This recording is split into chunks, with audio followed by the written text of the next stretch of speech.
अस्सलाम वालेकुम दोस्तों, एक और प्रोग्राम के साथ हाजिर खिदमत है आपका मेज़बान इंतज़ार हैदरी। मौलाना फजल रहमान और उनकी जमात अब खासी खबरों में इन है। मौलाना फजल रहमान अब आगे क्या करेंगे, क्या करने जा रहे हैं, और JUI के जो मुनहरिफ अरकान हैं अब वो क्या करेंगे और उनका बैकग्राउंड क्या है, इस हवाले से हम आपको आज आगाह करते हैं। उसके साथ साथ PDM के अंदर अब क्या खिचड़ी पक रही है और किन बातों पर इख्तिलाफ हो चुका है, ये भी हम आपको भी बताते हैं, अंदर की बात बताते हैं। इससे पहले आपसे एक गुजारिश फिर करूँगा कि अगर आपने दी एंडोज़ को सब्सक्राइब नहीं किया तो ज़रूर कीजिए और अपनी राय का इजहार भी ज़रूर कीजिए। जमीयत उलमाए इस्लाम के अंदर एक बड़ी दरार पड़ चुकी है। बाकायदा तौर पर ऐलान हो चुका है कि मौलाना मोहम्मद खान शिरानी, हाफिज़ हुसैन अहमद, मौलाना अब्दुल नसीब और मौलाना शुजाउल मुल्क अब JUI का हिस्सा नहीं है और अब उनके बयानात की कोई हैसियत भी JUI के दरमियान नहीं होगी। इसलिए उनके बयानात और उनकी हर किस्म की एक्टिविटी से JUI ने अपने आप को ला ताल्लुक़ कर दिया है। लेकिन कि क्या ये ला ताल्लुक़ी इतने जल्दी ख़त्म हो जाएगी? तो यहाँ सवाल ये पैदा होता है कि क्या उनको शो काज नोटिस जारी किया गया था? तो इस हवाले से जो तर्जुमान है JUI के, उनका ये कहना है कि हमने जैसे ही इस तरह के इख्तलाफी बयानात आए तो उसके बाद एक 7 रुकनी कमेटी बनाई। मौलाना अब्दुल कयूम हाले जोई की सरबराही में इस कमेटी ने इन तमाम रहनुमाओं से राब्ते किए, लेकिन हाफिज़ हुसैन अहमद के अलावा किसी रहनुमा ने जवाब नहीं दिया। और उसके बाद फिर ये फ़ैसला हुआ और इस फ़ैसले की तौसीक चारों सूबाई सदूर ने भी की और उसके अलावा फजल रहमान जो कि जमीयत उलमाए इस्लाम के मरकज़ी रहनुमा हैं, उन्होंने भी इसकी तस्दीक की और इसलिए अब उनको फारिग कर दिया गया है। लेकिन अगर वो माफ़ी मांग लें तो उसके बाद ऑप्शन है कि वो दोबारा JUI में आ सकते हैं। जहाँ तक बात है मौलाना मोहम्मद खान शिरानी की, तो वो जमीयत उलमाए इस्लाम के बानी अरकान में से हैं जिन्हें निकाला गया है और मौलाना फजल रहमान ने बतौर अमीर उन्हें निकाला है। इसके अलावा वो बलूचिस्तान के सूबाई सदर भी रहे और इस्लामी नज़रियाती कौंसिल के चेयरमैन भी 2 मरतबा रहे। वो अमीर के भी उम्मीदवार थे, लेकिन मौलाना फजल रहमान समेत कई दीगर सीनियर रहनुमाओं की वजह से वो अमारत के इस ओहदे से या इसका इंतखाब लड़ने से उन्होंने गुरेज किया और बिलाखिर उन्होंने मौलाना फजल रहमान को वोट भी दिया, जिन्हें अब वो सिलेक्टेड करते हैं। दूसरी बात है हाफिज़ हुसैन अहमद की।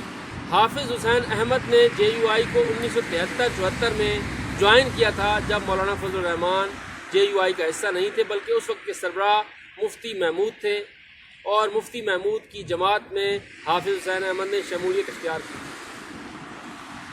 मुझसे मौलाना हाफिज़ हुसैन अहमद ने एक दफ़ा गुफ्तगू में ये कहा था कि वो मौलाना फजल रहमान से बहुत सीनियर हैं और इख्तलाफात बहरहाल उनके एक अरसे से चल रहे थे और उन्होंने उस वक्त ये कहा था, आज से तकरीबन कुछ 4 साल पहले की बात बता रहा हूँ, कि हाफिज़ हुसैन अहमद ने एक बात कही थी कि मौलाना के साथ मेरे ताल्लुकात ना अच्छे हैं ना बुरे हैं, लेकिन बुरे ज़्यादा हैं, अच्छे कम हैं।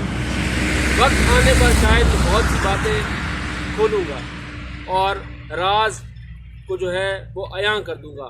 अब कौन से राज हैं और कौन से राज हाफिज़ हुसैन अहमद ने अयां करने हैं, अगले चंद दिनों में हम उनसे रब्ता करने की कोशिश करेंगे और उनके साथ एक एक्सक्लूसिव इंटरव्यू जो है वो करेंगे और आपको उनकी बातें सुनवाएंगे कि वो क्या कहना चाह रहे थे आज से 4 साल पहले। लेकिन बहरहाल उनका ये कहना है कि वो 1973 से जमीयत उलमाए इस्लाम का हिस्सा थे, जब मौलाना फजल रहमान मेंबर भी नहीं थे। 1980 में मौलाना फजल रहमान मेंबर बनते हैं और उसके बाद 1994 में मौलाना फजल रहमान जमीयत उलमाए इस्लाम के सरबराह बनते हैं और ताहाल वही इसके सरबराह हैं।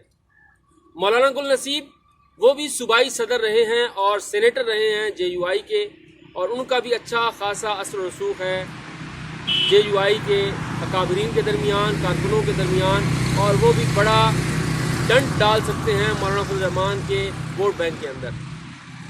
और जो चौथे रुकन हैं उनका नाम मौलाना शुजाउर रहमान है। मौलाना शुजाउल मुल्क जो हैं वो भी साबिक रुकन कौमी असम्बली रहे हैं और वो भी उनका भी अपना एक हल्का अहबाब है और इस वजह से भी मौलाना फजल रहमान को नुकसान हो सकता है। खैबर पख्तूनख्वा और बलूचिस्तान दो ऐसे सूबे हैं जहाँ पर JUI का वोट बैंक है, तो ये वोट बैंक जो है इसे मुतासिर होने का शदीद खदशात हैं। इसी हवाले से मौलाना फजल रहमान अब मुसलसल मुशावरतें कर रहे हैं और कोशिश कर रहे हैं कि किसी तरीके से जो डंड मौलाना शेरानी, हाफिज हुसैन अहमद, मौलाना गुल नसीब और शुजाउल मुल्क डालना चाहते हैं वो न डले।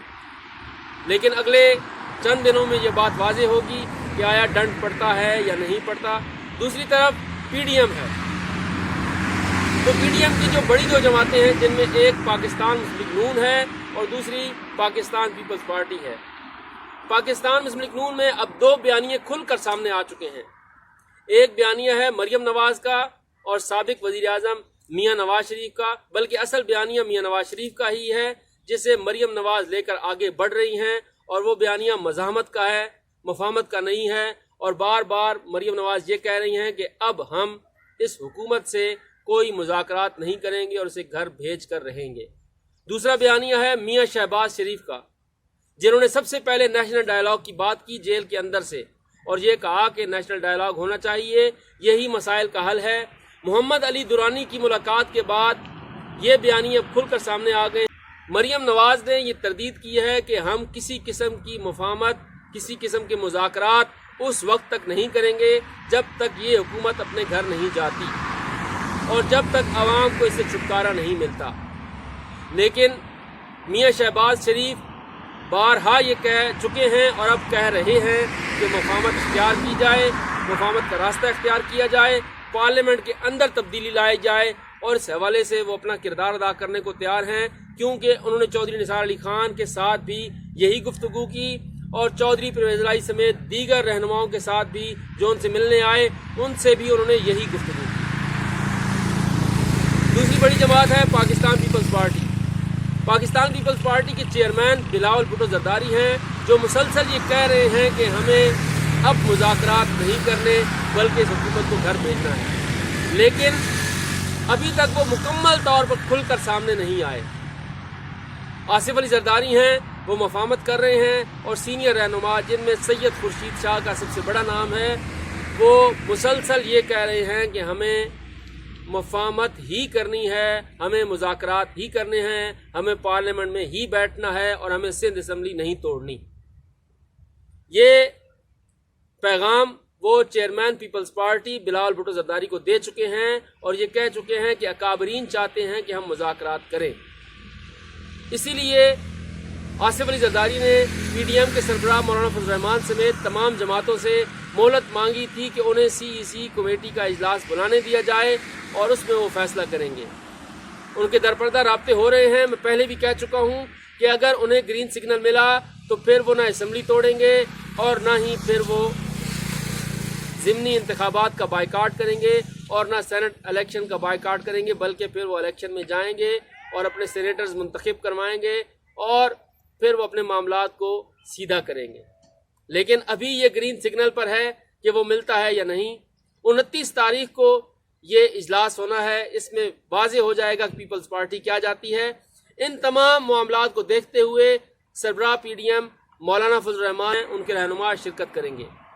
2 जनवरी के इस अहम तरीन इजलास में पाकिस्तान पीपल्स पार्टी के चेयरमैन बिलावल भुट्टो जरदारी, मुस्लिम लीग नून की नायब मरियम नवाज, अख्तर जान मेंगल और महमूद खान अचकजई के अलावा आफ्ताब अहमद खान शेरपाव, अमीर हैदर होती, मौलाना उवैस नूरानी और अलामा साजिद मीर शिरकत करेंगे। अब 2 जनवरी को ये इत्तेहाद क्या फ़ैसला करता है ये तो उसी दिन मालूम होगा।